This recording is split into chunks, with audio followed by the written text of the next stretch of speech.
Well, hello, folks out there in YouTube land. Got a big show lined up for you. This is surprising. Yeah, Carson Beck looks like he's heading to the portal. Things have really, I'm telling you, things have gone nuts. This is something we've never really seen this. This has a lot to do with NIL. This has revenue sharing written all over it.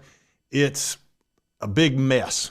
I mean, we've got starters from big-time schools that are planning on leaving. It's crazy. Let's get into it. And right here it is on X, on 3, says Georgia quarterback Carson Beck plans to enter the NCAA portal, according to Pete Nakos.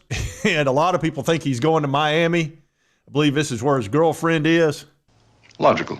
So somebody said, I wonder where Carson Beck is going to transfer. Then they were talking about it on the Pat McAfee show.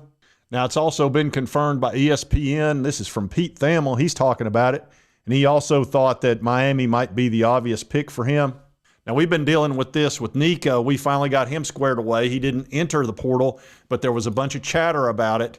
And it was actually kind of shocking, really, because Nico's a starting quarterback at Tennessee. He's not going anywhere you wouldn't think. You sure about that? And he had an $8 million deal, but that doesn't mean they're going to stay. It means you got to renegotiate. And there's also a big question about Carson Beck. You know, if he goes to the NFL, now he's had to have the Tommy John surgery on his elbow, got hurt at the end of the first half. So where would he really go in the draft? A lot of people think it'd be middle of the second round, which he doesn't want any part of that because that money's not guaranteed. So if he enters the transfer portal, he can probably easily get $4 million. He was reported to have gotten that much at Georgia or close to it. So I could see him getting $4 million from Miami. They would shell that money out for him. I personally think he's a heck of a quarterback. I really do. I think this would be a great pickup for a Miami. They did this exact same thing with Cam Ward. Worked out great for them. They had the best year they've had in forever, since the 80s. So why not pick up Carson Beck? And it makes his girlfriend happy and him happy. So I just can't believe Georgia's going to let him do that. But look at the situation they're in. Gunnar Stockton. If they re-sign Carson Beck, Gunner's gone, and they kind of like Gunner. Jaden Rashada's already entered the portal, who is their third-string guy, so they'd be up a creek without a paddle if Carson Beck leaves, and then Gunner wouldn't leave if he enters the portal, though. I think Gunner's going to stick around. So Georgia's in a kind of an odd position. Oh man, what do you do? Do you let Gunner walk and re-sign Carson? And does Carson even want to stay at Georgia? You know, he took a lot of grief this year because he threw some interceptions. I personally think had he played in that game against Notre Dame, I think they'd have won it. But that's just my opinion. How dare you? Gunner is not used to all those different looks. Look, Gunner got thrown into an absolute difficult situation, and he just flat out did. So we've got quarterbacks threatening constantly to enter the portal, and I think he's going to do that. I think that's pretty obvious. And I don't really know what to make out of all this. It's just kind of going crazy. What the hell is the world coming to? Yeah, it's a mess. And we need to talk about NIL and also revenue sharing, because a lot of changes are coming this year in 2025. And we've talked about this, the settlement breakdown. It looks like the cap's going to be about $20.5 million that every team can spend up to. So what does that mean to name, image, and likeness? Does it go away? Does it stay? Well, there's a lot involved with NIL. It doesn't go away, but here's how they're going to set this thing up. If you do NIL, it has to be a legitimate name, image, and likeness. It can't just be a booster. It can't be, hey, here's some money to play. It's got to be a legitimate NIL deal where you're like going to a car lot and sell, you're the marketing person, that they put in front of the car and all that kind of the stuff you saw Hendon Hooker do with Mercedes. And didn't he do that with French's Mustard too, which is kind of interesting. I'm sure Lane Kiffin enjoyed that commercial. But anyway, it's got to be legitimate. And what they're going to do, they're going to set up a 7-person panel, and they're going to look at every NIL deal over $600, and they're going to make a decision within hours or a few days as to whether it's legitimate or not. How they're going to figure that out, I don't know. But it has to be a true endorsement deal, and it has to be through a third party, not through the school. And they're going to authenticate it. So I'm not really sure how you do that. That's going to be very tricky. The other situation is Tom Mars, who's the attorney. You know, he's the guy that's involved in a lot of this stuff.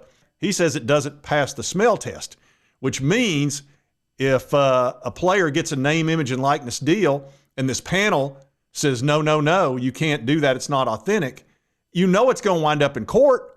And if it goes to court, NCAA does nothing but lose in court. They couldn't win a court battle against Humongous, and nobody likes Humongous. Just walk away. Okay, that didn't make sense, but you get the point.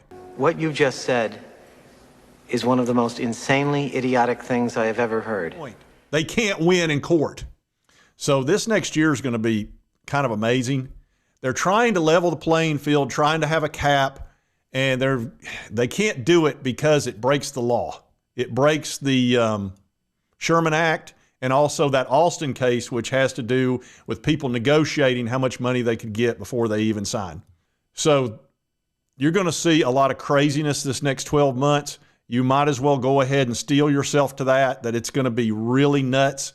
And I don't know. The only way I think they could possibly get to a cap, a true cap where nobody can spend more money than a certain amount, would be collective bargaining and kind of doing a mini NFL where the players become employees and all of that.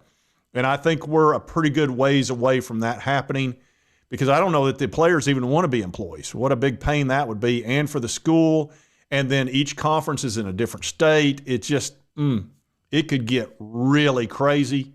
So they're going to try to work around this. And I don't know. And the big time schools are not going to want to have a cap. You think Ohio State and Texas A&M, Oregon want to have a cap to where everybody else is going to be spending the exact same amount of money? That would not make sense for them. So they're going to want to continue on with this NIL. But to have a panel have to look at it, I've never really seen anything quite like this because there's no finality here. There is no certainty here. It's all up in the air, and it's going to wind up in court at some point over the NIL and this panel and authenticating things and all of that. So look for some insanity this next 12 months. It will not be boring. That's what I will say. There'll be no boringness in 2025. And if you've got a team and you've got a big-time quarterback, expect him to either threaten to go in the portal or to go in the portal or to renegotiate. All of those things are going to happen every single year until they come up with something that's a true cap, which I don't like the chances of that anytime soon. Dalton, tell him the deal. It'll get worse before it gets better. Yeah, you got to listen to Dalton. He usually knows best. Roadhouse. So people like Nico every year, granted, I think he'll go to the NFL after next year. Look, everybody's upset that he only had 19 touchdowns and 5 interceptions and threw for like 2,700 yards. Oh, well, he hadn't lived up to the $8 million deal, which was over 3 years. I think he has. Because here's why. He's a redshirt freshman. He came out, he improved dramatically through the year. He's learning to run with the ball beautifully. He did in the Ohio State game, which is really the only offense we had once our top players went down, which was Sampson, Thornton, and Squirrel. Our top 3 weapons were down, so it was just him. So anyway, looks like Carson's going in the portal. I would highly think he will because I think Georgia will let him. I think they'll save the money, put it elsewhere. They've got Gunner. They seem to like him a lot. Best name in football just about is Gunner Stockton. That and Squirrel White. I love this name, Squirrel White.